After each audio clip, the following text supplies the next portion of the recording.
വൈറസിനെതിരെ നമ്മളെടുത്ത ഏറ്റവും പ്രധാനപ്പെട്ട ഒരു മുൻകരുതലാണ് ഇതുപോലൊരു മാസ്ക് ധരിക്കുക എന്നുള്ളത്. എന്നാൽ ഈ മാസ്കിനാണ് ഏറ്റവും കൂടുതൽ ക്ഷാമം അനുഭവപ്പെടുന്നത്. അപ്പൊ ഇതിന് ബദലായിട്ട് തുണി കൊണ്ടുള്ള മാസ്കുകളൊക്കെ നമുക്ക് ഉപയോഗിക്കാമെന്ന് ഇരിക്കെ തായ്വാനിലെ ഒരു ഡോക്ടർ ഒരു തുണി കൊണ്ടുള്ള ഒരു മികച്ച മാസ്കിന്റെ മോഡൽ നമുക്ക് തരികയുണ്ടായി. അത് ഞാൻ നിങ്ങളൊന്ന് കാണിച്ചു തരാം. ഇതാണ് ആ മോഡൽ. ഒരു 3 ലെയർ മാസ്ക് ആണിത്. രണ്ട് വശത്തും തുണികളുടെ ഒരു ലെയറും നടുക്ക് ടിഷ്യൂ പേപ്പറിന്റെ ഒരു ലെയറുമാണ് അദ്ദേഹം രൂപകൽപ്പന ചെയ്തിട്ടുള്ളത്.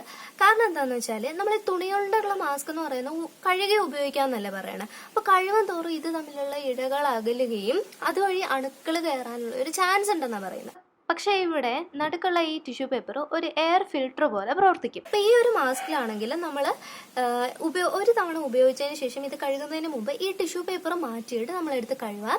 അതിനുശേഷം വീണ്ടും നമ്മൾ ഉപയോഗിക്കുമ്പോൾ വേറൊരു ടിഷ്യൂ പേപ്പറും കൂടി എടുത്ത് വെച്ചിട്ട് നമുക്ക് അത് ഉപയോഗിക്കാമെന്നാണ് അദ്ദേഹം പറയുന്നത്. അപ്പം ഈ ഒരു മോഡൽ എങ്ങനെയാണെന്ന് ഞാൻ നിങ്ങൾക്ക് കാണിച്ചു തരാം. നിങ്ങളിത് കണ്ടാൽ മാത്രം പോരാ, നമ്മുടെ ചുറ്റും നമ്മുടെ ആശാപ്രവർത്തകരുണ്ട്, നമ്മുടെ ആരോഗ്യ പ്രവർത്തകരുണ്ട്, പോലീസുകാരുണ്ട്, മറ്റ് സന്നദ്ധ പ്രവർത്തകരുണ്ട്. ഇവർക്കൊക്കെ ഉണ്ടല്ലോ ഈ മാസ്കിന് വളരെയധികം ക്ഷാമമാണ്. ഇപ്പം നമ്മളൊക്കെ വീട്ടിലിരിക്കുകയല്ലേ, ഒരല്പം തുണിയെടുത്ത് ഒരു തയ്യൽ മെഷീൻ വേണമെന്നേ ഇല്ല, ഒരു സൂചിയും നൂലും എടുത്ത് ഒരു മാസ്ക് ഉണ്ടാക്കി നിങ്ങളുടെ മുന്നിൽ കാണുന്ന ഏതെങ്കിലും ഒരു ആശാപ്രവർത്തകയ്ക്കോ അല്ലെങ്കിൽ ഏതെങ്കിലും ഒരു സന്നദ്ധ പ്രവർത്തകനോ ഒരു പോലീസുകാരനോ ഇത് കൊടുക്കുകയാണെങ്കിലുണ്ടല്ലോ വളരെ നല്ലതായിരിക്കും.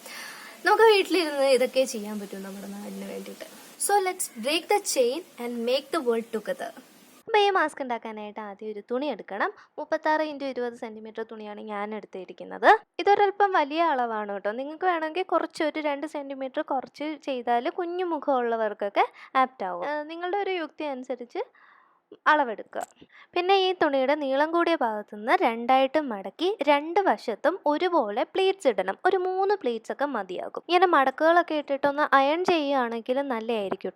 പിന്നെ അതിൻ്റെ മുകളിലത്തെ ആ ഭാഗം ഒന്ന് മടക്കി വെക്കാം. അന്നേരം ഒന്ന് അയൺ ചെയ്താൽ നല്ലതായിരിക്കും. അങ്ങനെ മാസ്കിൻ്റെ മെയിൻ ഭാഗം റെഡിയായി. ഇനി അതിനുശേഷം അതിൻ്റെ പാർട്സ് ഒക്കെ റെഡിയാക്കണം. അപ്പോൾ 2 രീതിയിൽ നമുക്ക് മാസ്ക് ഉണ്ടാക്കാം. ഇലാസ്റ്റിക് വെച്ചിട്ടുള്ളതും പിന്നെ വള്ളി വെച്ചിട്ടുള്ളതും. ഇലാസ്റ്റിക് വെച്ചിട്ടുള്ളത് ഉണ്ടാക്കാൻ വേണ്ടിയിട്ട് ഒരു ഇലാസ്റ്റിക് സംഘടിപ്പിക്കണം. നമ്മൾ തലയിലിടാനായിട്ട് മേടിക്കുന്ന റബ്ബർ ബാൻഡില്ലേ, അതായാലും മതി. പിന്നെ ഇത് നമ്മൾ അറ്റാച്ച് ചെയ്യാൻ വേണ്ടിയിട്ട് 2 തുണി കഷ്ണങ്ങളും കൂടി കരുതണം. അഥവാ നമുക്ക് ഇലാസ്റ്റിക് കിട്ടിയില്ലെങ്കിൽ ഇതുപോലൊരു വള്ളി ഉണ്ടാക്കിയിട്ട് നമ്മുടെ മാസ്കിൻ്റെ അരികിലേക്ക് അത് തച്ച് പിടിപ്പിച്ചാലും മതി. പിന്നീട് നമ്മൾ ഇതിനെല്ലാം കൂടി തച്ചെടുത്താൽ മതി. നമ്മൾ എക്സ്ട്രാ എടുത്ത ആ തുണി കഷ്ണങ്ങൾക്ക് നടുവിലായിട്ട് റബ്ബർ ബാൻഡ് വെച്ചതിന് ശേഷം അത് മാസ്കിൻ്റെ 2 ലെയറില്ലേ അതിൻ്റെ നടുവിലേക്ക് വെച്ച് വേണം തയ്ക്കാനായിട്ട്.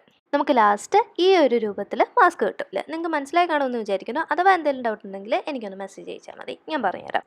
ഇനി നമുക്ക് ആ മാസ്കിൻ്റെ നടുവിലേക്ക് ഒരു ടിഷ്യൂ പേപ്പർ മടക്കി വയ്ക്കാം.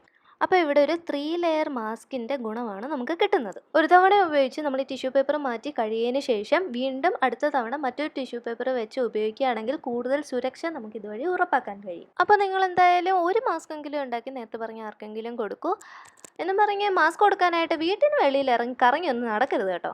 അഥവാ നിങ്ങൾക്ക് മാസ്ക് ഉണ്ടാക്കിയിട്ട് ആർക്കും കൊടുക്കാൻ സാധിച്ചില്ലെങ്കിൽ നിങ്ങൾ എനിക്കൊന്ന് മെസ്സേജ് അയച്ചാൽ മതി. നമുക്ക് നിങ്ങളുടെ ഏരിയയിൽ ആശാ വർക്കറിനെയോ ആരോഗ്യ പ്രവർത്തകരെയോ അല്ലെങ്കിൽ പോലീസുകാരോ ആരെയും നമുക്ക് തപ്പി പിടിച്ചിട്ട് മാസ്ക് വന്ന് കളക്ട് ചെയ്യാൻ പറയാം. ഇതാണ് ഞാൻ മുന്നേ പറഞ്ഞ തായ്വാനിലെ ഡോക്ടർ. അദ്ദേഹത്തിൻ്റെ ഈ ഒരു ആശയത്തെപ്പറ്റി ഒരുപാട് വാർത്തകളൊക്കെ വന്നിട്ടുണ്ട്. അതുപോലെ തന്നെ അദ്ദേഹത്തിൻ്റെ ഫേസ്ബുക്ക് നിറയെ ഈ മാസ്ക് ഉപയോഗിച്ചതിൻ്റെ ഗുണങ്ങളും മറ്റും പിന്നെ മാസ്ക് എങ്ങനെയൊക്കെ ഉപയോഗിക്കാം അങ്ങനെയുള്ള കാര്യങ്ങളും അതിൻ്റെ ഒരു പോസിറ്റീവ് റിസൾട്ടും ഒക്കെ ഷെയർ ചെയ്യുന്നുണ്ട്. സോ നമുക്കും വളരെ പോസിറ്റീവായി വീട്ടിൽ തന്നെ ഇരിക്കാം. താങ്ക്